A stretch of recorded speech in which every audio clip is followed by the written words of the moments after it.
Have you ever had a week where everything hits at once? Where you keep trying to breathe, but the ground under you won't stay still? There's a student that I know who isn't a student anymore. He's pretty grown. His name's Eli. He had one of those weeks. I remember it was a Tuesday, his grandfather passed away. And by Thursday, his parents were arguing so loudly that he went to bed with his headphones on.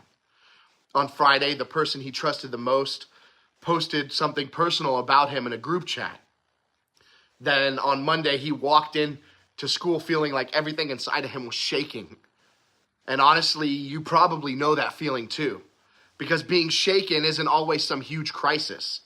Sometimes it's small things stacking on top of each other, like maybe a bad grade you didn't expect, plans you were excited about that suddenly fell apart, pressure from friends, pressure from yourself, pressure from everywhere.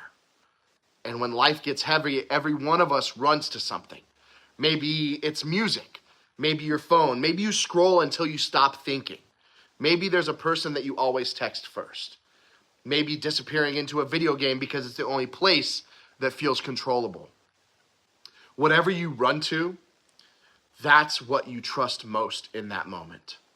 The problem is, most of the things that we turn to can't actually hold us up. They're good. They help for a minute, but they move. They shift.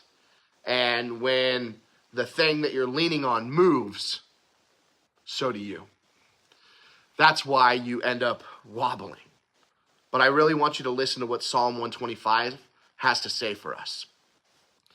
To those who trust in the Lord are like Mount Zion, which cannot be shaken, but endures forever. As the mountains surrounded Jerusalem, so the Lord surrounds his people, both now and forevermore. Mount Zion is solid, steady, unshakable.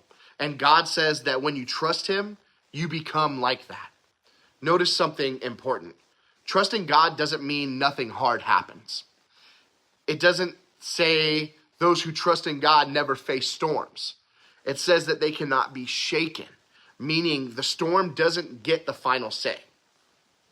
The pressure doesn't get the last word. Fear doesn't decide your direction. Why? Because God surrounds his people.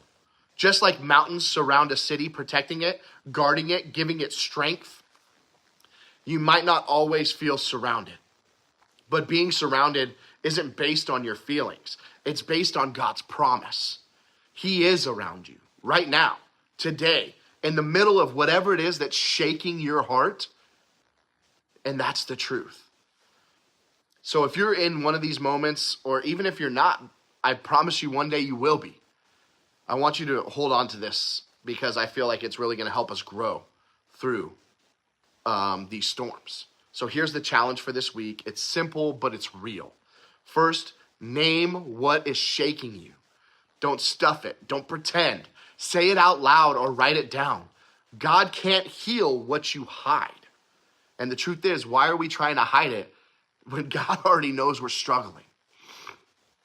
Second, notice one way God surrounded you. It doesn't have to be dramatic. It can be a text at the right time, or a moment of peace, or a conversation that lifted your spirits. A verse that hit differently. You know, God surrounds you in small ways long before you notice the big ones. Third, take a step towards trusting him this week. Pray before you scroll on your phone. Text a safe person first instead of isolating. Mute a feed that shakes your confidence. Ask for help. Read the verse again when the pressure hits. Trust is built in steps, not leaps. So here's some truth. Trust makes you unshakable. Not because you're strong, but because God is strong around you. You don't have to control everything. You don't have to hold everything up. You don't have to pretend like you're fine. You just have to stand where God is. And he surrounds you now and forever. So when life starts to wobble, plant your feet, take a deep breath, and remember, you are surrounded. And that makes you unshakable. Have a beautiful week, everybody.